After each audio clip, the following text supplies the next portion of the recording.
क्योंकि सबसे अहम खबर और सबसे बड़ी खबर यही है कि अब अमेरिका ईरान से जंग करने के मूड में नहीं है और वो बड़ी खूबसूरती से अपनी जीत का ऐलान करते हुए वो जंग से भाग रहा है। तो अब न्यूक्लियर के मामले में भी अगर देखा जाए तो कहीं ना कहीं इस्तेहकाम, मजबूती ईरान को मिली है। आप देखिए कि अमेरिका ने ईरान जंग पर 25 अरब डॉलर खर्च किए, 25 अरब डॉलर। और इसके अलावा जो सबसे इंपॉर्टेंट है वो ये है कि स्ट्रेटेजी जो है वो बदल दी है इस वक्त आईआरजीसी ने।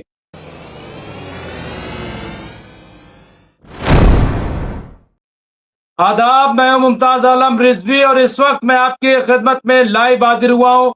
बात करूंगा ईरान, इजराइल, अमेरिका, फिलिस्तीन, इन तमाम इश्यूज पे मैं आपसे बात करूंगा और जो मौजूदा सूरत हाल है उस पे रोशनी डालूंगा। और कई अहम खबरें इस वक्त आ रही हैं, बड़ी खबरें इस वक्त आ रही हैं जो मैं आपके खिदमत में पेश करूंगा। क्योंकि सबसे अहम खबर और सबसे बड़ी खबर यही है कि अब अमेरिका ईरान से जंग करने के मूड में नहीं है और वो बड़ी खूबसूरती से अपनी जीत का ऐलान करते हुए वो जंग से भाग रहा है। नंबर एक ये। नंबर दो ये कि अब खबर ये आ रही है कि स्ट्रेट ऑफ हॉर्मुज खुल गया है, ये खबर भी आ रही है और ईरान को बड़ी कामयाबी मिली है। जाहिर सी बात है, यूएनओ में बड़ी कामयाबी हासिल करने के बाद ईरान के हौसले काफी बुलंद है। आपको मालूम है एनपीटी में जो ईरान है वो वाइस प्रेसिडेंट यूएनओ में चुना गया है और ये बहुत बड़ी बात है। अमेरिका मुखालफत करता रहा लेकिन ईरान ने वो कामयाबी हासिल कर ली है और वियतनाम जो है वो प्रेसिडेंट चुना गया है। तो अब न्यूक्लियर के मामले में भी अगर देखा जाए तो कहीं ना कहीं इस्तेहकाम, मजबूती ईरान को मिली है और यही वजह है कि ईरान फिलहाल न्यूक्लियर के मामले में बात नहीं करना चाहता। उसने कहा है अमेरिका से कि अपनी स्ट्रेटेजी बदलो। अब आप ये देखिए कि ईरान खुद धमका रहा है अमेरिका को। मामला उल्टा हो गया है, पहले अमेरिका धमकाता था, अब ईरान धमका रहा है। और जो खबरें अमेरिका से आ रही हैं वो ये कि अब तक बहुत पैसा, ट्रिलियन में पैसे जो है वो अमेरिका के खर्च हो चुके हैं। जी हाँ, ट्रिलियन में। तो अब हालात जो है वो बड़े खराब है। मिड टर्म इलेक्शन भी है, उससे भी डोनाल्ड ट्रंप काफी डरे हुए हैं।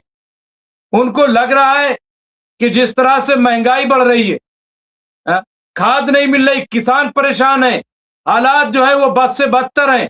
ऐसे में अगर चुनाव हो गया तो उनकी हार पक्की है और अगर वो हार गए तो फिर उनकी कोई हैसियत नहीं बचेगी, कोई फैसला वो अपनी मर्जी से नहीं ले सकेंगे। तो अब इनकी कोशिश ये है कि किसी तरीके से जीत डिक्लेयर करके और वो मैदान से बाहर आ जाएं। ये इनकी कोशिश है, पूरा प्रोग्राम इसी अंदाज का वो बना रहे हैं। आप देखिए कि अमेरिका ने ईरान जंग पर 25 अरब डॉलर खर्च किए, 25 अरब डॉलर। ये कोई छोटी मोटी रकम नहीं होती बल्कि ये बड़ी रकम है जो जो अमेरिका ने ईरान पे खर्च किया है। तो आप ये देखिए, और ये बहुत बड़ा सरमाया ये उस वक्त हुआ है कि जब डोनाल्ड ट्रंप क्या कह के आए थे। डोनाल्ड ट्रंप कह के आए थे कि अमेरिका फर्स्ट, ये नारा था डोनाल्ड ट्रंप कि अमेरिका फर्स्ट। लेकिन क्या हुआ कि उन्होंने जंग थोप दी, जंग शुरू कर दी और इजराइल की हिमायत में शुरू कर दी। जबकि बार बार आप देखिए कि आज इजराइल की हैसियत अमेरिका में वो नहीं है जो आज से 2 साल पहले थी। हैसियत खत्म हो गई है वहां पे। लेकिन न जाने क्यों डोनाल्ड ट्रंप दबाव में, अब देखिए पेंटागन 1.3 ट्रिलियन डॉलर के बजट की मांग कर रहा है। लेकिन सवाल यह है कि वो आए तो आए कहां से, दे तो कोई दे कहां से। ये एक बड़ा मसला पैदा हो गया है। तो अमेरिका भाग रहा है। अब वो किसी तरीके से, देखिए हम लोग लगातार इस पे बात करते रहे हैं, लगातार ये कहते रहे, लेकिन तब शायद कोई इस बात को न माने कि शायद ये जबरदस्ती की बातें हैं। लेकिन अब आप देखिए कि रिपोर्ट बहुत क्लियर कट आ गई है, बहुत वादे रिपोर्ट आ गई है कि अमेरिका वहां से किसी तरीके से निकलना चाहता है, किसी तरीके से भागना चाहता है। और उसकी वजह आप ये देखिए कि वहां पे जो महंगाई है वो बहुत ज्यादा बढ़ती जा रही है, किसानों को खाद नहीं मिल रही है, ये देखिए। और इसके अलावा जो सबसे इम्पोर्टेंट है वो ये है कि स्ट्रेटेजी जो है वो बदल दी है इस वक्त। आईआरजीसी ने जंग का पूरा प्लान जो है बदल दिया है। फिर अभी देखिए दावा क्या ईरान कर रहा, अमेरिका कर रहा था कि हम जो माइंस पड़ी हुई हैं, जो वहां पे उनको हम उनकी सफाई कर रहे हैं, ये अमेरिका दावा कर रहा था। लेकिन अभी एक दिन पहले ये अमेरिका कहना है कि भाई हम नहीं जानते कहाँ माइंस बिछी हैं, कहाँ नहीं है, हम कोई उसकी सफाई नहीं कर रहे हैं। यानी एक तरीके से हाथ खड़े कर लिए अमेरिका ने। तो ये अमेरिका की सूरत हाल है। तो अमेरिका इस वक्त बुरी तरीके से फंस गया है ईरान के जंग में। उधर आप ये देखिए कि किस तरह से रूस, चीन और नॉर्थ कोरिया के साथ साथ ईरान, इन सब ने एक तरीके से अमेरिका को घेर लिया, अमेरिका को अपने शिकंजे में ले लिया। और अब अमेरिका फड़फड़ा रहा है कि कैसे जंग से निकले, कैसे जंग से निकले। लेकिन वो जंग से नहीं निकल पा रहा है। अब वहां पे जो सीआईए है वो ये जांच कर रही इस बात का अंदाजा लगा रही है कि अगर हम जंग से हट जाते हैं, जंग से निकल आते हैं ये कहते हुए कि हमारी वहां पे फतह हो गई, तो ईरान का क्या रिएक्शन हो? क्या ईरान फिर से टारगेट करेगा या ईरान खामोश बैठ जाएगा? ईरान करेगा क्या? तो ये आप देखिए कि और ये बिल्कुल सही है, ये बिल्कुल जमील साहब आप सही कह रहे हैं कि ईरान जो है वो इजराइल और अमेरिका दोनों को घुटने पे लेके आ गया।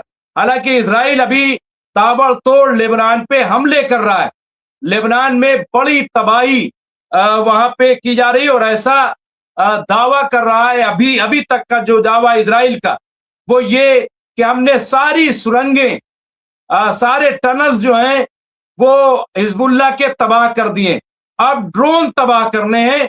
तो अब अगर टनल्स सारे तबाह हो गए, जाहिर है न उनके पास मिसाइल बचा होगा, न ड्रोन्स बचा होगा, न दूसरे हथियार बचे होंगे, तो उनके पास बचा क्या होगा? ये दावा दरअसल किया इजराइल ने, लेकिन अभी देखा जाएगा कि जब उसकी तरफ से कोई अटैक नहीं होगा। जबकि आप ये देखिए कि हिजबुल्लाह बहुत मजबूती के साथ लेबनान में उभरा है। कल भी कई हेलीकॉप्टर देखे गए, और जैसा कि हमने बताया कि जब ये कहा जाता है कि हेलीकॉप्टर देखे गए तो इसका मतलब ये होता है कि जो आईडीएफ हैं वो जख्मी हुए हैं या हलाक हुए हैं, ये उससे पता चलता है और उनको लेकर के वो जाते हैं। तो ये सूरत हाल हम यहाँ पे देख रहे हैं। जमील साहब यहाँ पे आ गए, यादवेंद्र दत्त भी आ गए, मैं सबको लेकिन एक एक करके यहाँ पे अब आईआरजीसी देखिए जो खबर चलाई जा रही है कि आईआरजीसी जो है अपना पूरा प्रोग्राम बदल रहा है। अमेरिका के साथ जंग ने ईरान के पावर स्ट्रक्चर को पूरी तरह से बदल दिया है। रॉयटर्स की एक रिपोर्ट के मुताबिक अब मुश्तबा खामनाई सिर्फ मोहर लगाने वाले प्रमुख बन गए। अब ये आप देखिए यहाँ पे किस तरह से मतलब ये इसलिए ये खबरें चलाई जा रही, मैं आपको बता दूं, ताकि ये समझा जाए। अभी तक क्या कहा जा रहा था कि सुप्रीम लीडर जो है वो मुश्तबा खामनाई सारी ताकत, अब क्या कह रहे हैं कि मुश्तबा खामनाई की कोई हैसियत नहीं बची है, वो रबर मोहर के तौर पे रह गए हैं। अच्छा, और देखिए क्या क्या लिखा, क्या जब मैं उस पर रोशनी डाला, ईरान को लेकर सभी बड़े फैसले इस्लामिक रिवोल्यूशनरी गार्ड आईआरजीसी के कुछ कमांडर ले रहे हैं। ये रिपोर्ट ऐसे वक्त में सामने आई है जब अमेरिका ने वार्ता में रोड़ा अटकाने के लिए आईआरजीसी को जिम्मेदार ठहराया। अब यहाँ पे मैं आपको देखिए ये रिपोर्ट चूंकि जो आई है वो आप देखिए कि रॉयटर्स के हवाले से आई है। इसलिए मुझे लग रहा है कि थोड़ा सा यहाँ मैं इस बात की वजाहत करता चलूं कि आईआरजीसी और ये जो रिजीम है, जो यहाँ पे सुप्रीम लीडर है, इनमें कोई फर्क नहीं रहा। पहले यही लोग क्या लिख रहे थे कि दरअसल मुश्तबा खामनाई, आयतुल्ला सैयद मुश्तबा खामनाई को यही इसी आईआरजीसी ने बनाया, वही इनको लेकर के आए हैं। तो अब अगर वही आईआरजीसी इनको लेकर के आई तो रबर मोहर की बात कहां से हो गई? और ये देखिए ईरान है, यहाँ पे हर चीज जो है वो नियम और कानून से यहाँ पे आगे बढ़ाया जाता है और सबको इख्तियारात दिए गए। ऐसा नहीं है कि हर चीज के लिए वो दौड़े दौड़े जाएंगे कि हमें ये करना है, हमें ये करना है।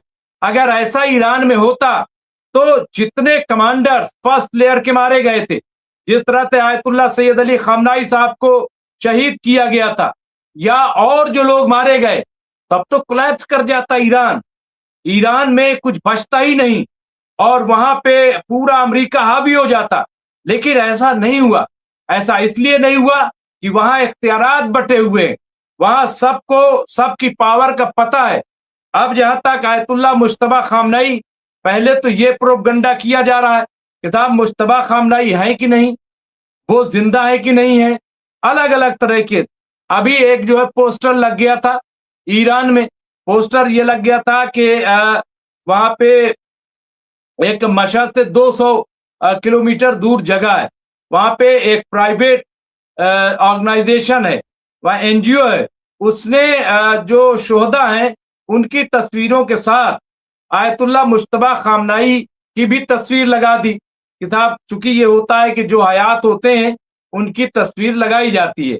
आमतौर से शियों के घर में आप देखेंगे कि दो तस्वीरें आपको जरूर मिलेंगी, एक तस्वीर खामनाई साहब की और दूसरी तस्वीर इमाम खुमैनी की। ये तस्वीर जो है आपको घर घर में मिलेगी और ये उस वक्त मिल रही है कि जब खुमैनी साहब हयात नहीं है, जबकि खामनाई साहब हयात थे। लेकिन दोनों तस्वीरें आप कैलेंडर में, पोस्टर में, तो ये एक वहां की रवायत है। ये वहां से वजाहत भी आई है कि इसलिए उनकी तस्वीर नहीं लगी कि वो भी शहीद कर दिए गए। तो एक तो ये प्रोपगंडा के साथ वो है ही नहीं है, दूसरा अब है तो वो रबर मोहर बन गए हैं। भाई कहां से आपको पता चल गया, कैसे आपको पता चल गया? जबकि असल रिपोर्ट ये है कि इस वक्त जितने बड़े फैसले लिए जा रहे हैं वो आयतुल्ला मुश्तबा खामनाई साहब ही ले रहे हैं।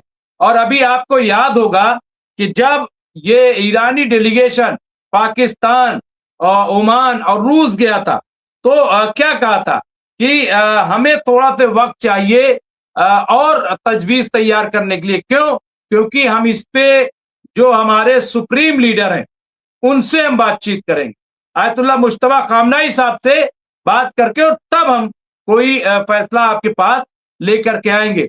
तो इस तरह से आप देखेंगे तो आपको अंदाजा होगा कि इसकी सच्चाई क्या है, इसकी हकीकत क्या है। तो यहाँ पे आप देखिए, तो एक तो ये कि बहुत ही अलग अलग तरीके से चीजों को पेश किया जा रहा है, अलग अलग ढंग से बातें की जा रही हैं जो कतई तौर पर। अब आप ये देखिए कि यहाँ पे जो एक बहुत ही इंपॉर्टेंट खबर मैं आपको बता दूं, किस तरह से जब अमेरिका धमकी देता है तो उसके जवाब में ईरान किस तरह से अब धमकी देता है, और ईरान किस तरह से यहाँ पे देखिए कहा है कि हम इस बार जो हमला करेंगे, जो कार्रवाई करेंगे, वो तारीख साज होगी, ये ईरान ने कहा। और ये ईरान ने कब कहा? जब धमकाने की कोशिश की गई ईरान को, तो ईरान ने अमेरिकी राष्ट्रपति डोनाल्ड ट्रंप की धमकी पर सख्त रद्द-ए-अमल का इजहार किया है।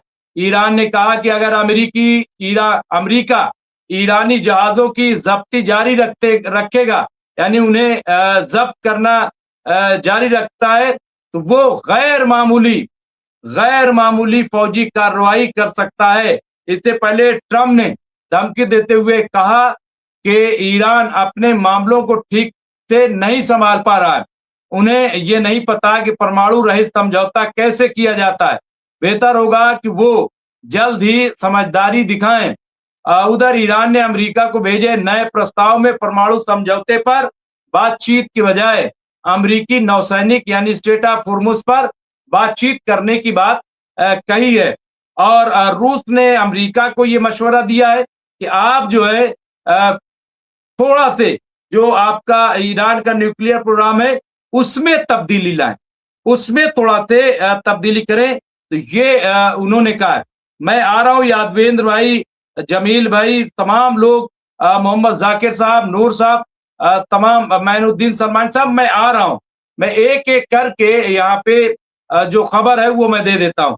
तो ईरानी न्यूज नेटवर्क प्रेस टीवी ने एक सीनियर ईरानी सिक्योरिटी जराये के हवाले से बताया कि ईरान ने अमेरिका के जरिए ईरान से जुड़े जहाजों को लगातार जब्त किए जाने के मामले में गैर मामूली फौजी कार्रवाई का इशारा दिया है। खबरदार के एक तरीके से अमेरिका को धमकी दी है। अमेरिकी सेना ने स्ट्रेट ऑफ होर्मुज में नाकाबंदी के तहत कम से कम 30 से अधिक ईरानी जहाजों को जब्त किया है या उनका रास्ता बदला है। अमेरिका यहाँ पे अमेरिकी सेंट्रल कमांड ने 31 से अधिक ईरानी जहाजों को रोकने या रास्ते से हटाने की पुष्टि की है। वहीं ईरान ने इस कार्रवाई को समुद्री डकैती करार दिया है। ये जो कुछ किया जा रहा है ये समुद्री डाका है एक तरीके से, ये कहा है। इस बीच व्हाइट हाउस का कहना है कि वार्ताकार ईरानियों के साथ बातचीत जारी रखे हुए हैं। व्हाइट हाउस ने दावा किया है कि युद्ध के बीच अपनी नेतृत्व की स्थिति को सुलझाने के लिए संघर्ष कर रहे हैं। अमेरिकी मीडिया को दिए एक बयान में प्रवक्ता अन्ना केली ने कहा है कि ट्रंप ईरान के साथ केवल समझौते पर हस्ताक्षर करेंगे जो अमेरिका की राष्ट्रीय सुरक्षा को सबसे पहले रखेगा। व्हाइट हाउस का ये बयान ट्रंप द्वारा सोशल मीडिया पर ईरान को जल्द ही समझदार बनाने की धमकी दिए जाने के बाद आया और ईरान ने इसका तगड़ा जवाब दिया है। तो इस तरह से आप देखिए यहाँ पे ये सूरत हाल है कि किस तरह से जवाब दिया जा रहा है। और आप देखिए यहाँ पे आप जो है होर्मुज से गुजरने लगे ऑयल टैंकर, ये भी बहुत इंपॉर्टेंट खबर है क्योंकि अब स्ट्रेट ऑफ होर्मुज से टैंकर जो है वो निकलने लगे। यानी अब हालात अच्छा। आज और आपको बता दूं कि ईरान में जो परवाजें हैं वो भी तकरीबन नॉर्मलाइज हो रही हैं और ज्यादातर एयरपोर्ट से अब इंटरनेशनल फ्लाइट शुरू हो गई हैं। तो ये भी अपने आप में एक इम्पॉर्टेंट और बहुत अहम खबर के तौर पर इसे हम दे सकते हैं। हमारे साथ जल्द मेहमान जुड़ जाएंगे और उनसे हम बातचीत करेंगे। आज हमारे जो बड़े भाई हैं एडवोकेट राशिद रिजवी साहब, उनको फीवर हो गया है लेकिन इसके बावजूद अभी उनका मैसेज आया, पहले हिम्मत नहीं हो रही थी कि वो आएंगे। इसके अलावा और हमारे साथ मेहमान जुड़ जाएंगे। आज अंदरुल बारी साहब भी हमसे जुड़ सकते हैं। तो और मेहमान जो है हमसे जुड़ेंगे। तो बहरहाल एक एक करके सारे मेहमान जो है हमसे जुड़ेंगे और उनसे हम बातचीत करेंगे। लेकिन यहाँ पे स्ट्रेट ऑफ होर्मुज को अगर हम देखें कि जिस तरह से आप देखिए एक अरसा हो गया है, 2 हफ्ते से ज्यादा स्ट्रेट ऑफ होर्मुज को बंद हुए हो गए। यहाँ देखिए स्ट्रेट ऑफ होर्मुज में करीब 2 महीने से चल रही तनातनी कम होने के संकेत मिले हैं। लंबी रुकावट के बाद तेल और गैस की खेप स्ट्रेट ऑफ होर्मुज से होकर गुजरने लगी। जहाजों की ट्रैकिंग करने वाली वेबसाइट ने बताया है कि इस हफ्ते कम से कम 2 टैंकर इस समुद्री रूट से कामयाबी के साथ निकले हैं। ईरान और अमेरिका के बीच अभी तक किसी समझौते पर सहमति नहीं बनी, लेकिन ऐसे संकेत हैं कि होर्मुज पर दोनों पक्ष नर्म पड़ रहे हैं। इससे भारत को राहत मिलेगी। भारत के लिए ये अहम रूट माना जाता है। वहीं ओपेक से दुबई यानी यूएई का निकलना वो भी भारत के लिए अच्छा माना जा रहा है। तो और जो मुश्किलात है वो शायद दूर हो जाए। ब्लूमबर्ग की ओर से संकलित जहाज ट्रैकिंग डेटा से पता चलता है कि एलएनजी टैंकर मुबाराज सफलतापूर्वक इस महत्वपूर्ण मार्ग से निकला है, जो संघर्ष शुरू होने के बाद से इस तरह की पहली यात्रा है। अबू धाबी में डीएनओसी के दास द्वीप संयंत्र में लोड किया गया ये जहाज मार्ग के अंत में दिखना बंद हो गया था, लेकिन इस हफ्ते श्रीलंका के पास फिर से दिखाई दिया। ये जहाज एलएनजी लेकर चीन जा रहा है। तो इस तरह से देखें तो अब वहां पे कुछ जो है हल्का मामला हो रहा है, और जाहिर सी बात है कि कब तक इस तरह की पाबंदियां रहेंगी हमारे साथ। और बहुत सारे लोग जुड़ गए हैं, लेकिन मैं उससे पहले यहाँ पे देखिए, यहाँ पे हेक्सेथ ने मुश्तबा कांग्रेस मैन पर ईरान में अमेरिकी मिशन को कमजोर करने का इल्जाम लगाया। हाउस आर्म सर्विसेज कमेटी से खिताब जारी रखते हुए हेक्सेथ ने डेमोक्रेट के नुमाइंदे जानगार मंडी पर सख्त तनकीद की, जिन्होंने कहा कि ईरान में अमेरिकी फौजी हिकमत अमली नाअहल रही है और उसने मुल्क को दलदल में डाल दिया है। इस तरह के बयानात हमारे फौजियों के लिए लापरवाह हैं, यानी फौजियों के लिए कमजोरी का बायस बनेंगे। हेक्सेथ ने कहा, तुम किस लिए खुश हो रहे हो? ये मिशन को कमजोर करता है। तो ये आप देखिए यहाँ पे अमेरिका के अंदर जिस तरह से, मतलब ये अजीब और गरीब है कि आप गड़बड़ करें, आप जो है मुल्क को खसारे की तरफ ले जाएं और कोई अपोजिशन आवाज तक न उठाए। ये अजीब जो है। अब यहाँ पे देखिए हेक्सेथ जो है कह रहा है, deeply attack on Iranian girls school still under investigation. तो यहाँ पे मिनाब को लेकर के यहाँ पे देखिए बिल्कुल क्लियर कट यहाँ पे मैसेज आया है कि वहां पे कैसे हमला हुआ, कौन उसमें शामिल था, इसकी पूरी तरह से अब जांच की जा रही है और उसे पूरी तरह से देखा जा रहा है। तो ये भी अपने आप में बहुत ही इम्पोर्टेंट खबर है। तो ये इसके अलावा मैं आपको बता दूं कि कई इम्पोर्टेंट खबर यहाँ पे वो जैसा कि हमने बताया था कि मिडिल ईस्ट से अगर थोड़ा से हम यहाँ पे खबर लें तो 78 साल बाद देखिए इजराइल की स्थापना परियोजना में क्यों गड़बड़ी हुई, ये अब सवाल उठ रहे हैं। इसके अलावा यूरोपीय संघ यूक्रेन से चुराए गए गेहूं के मामले में इजराइल पर प्रतिबंध लगाने पर गौर कर रहा है।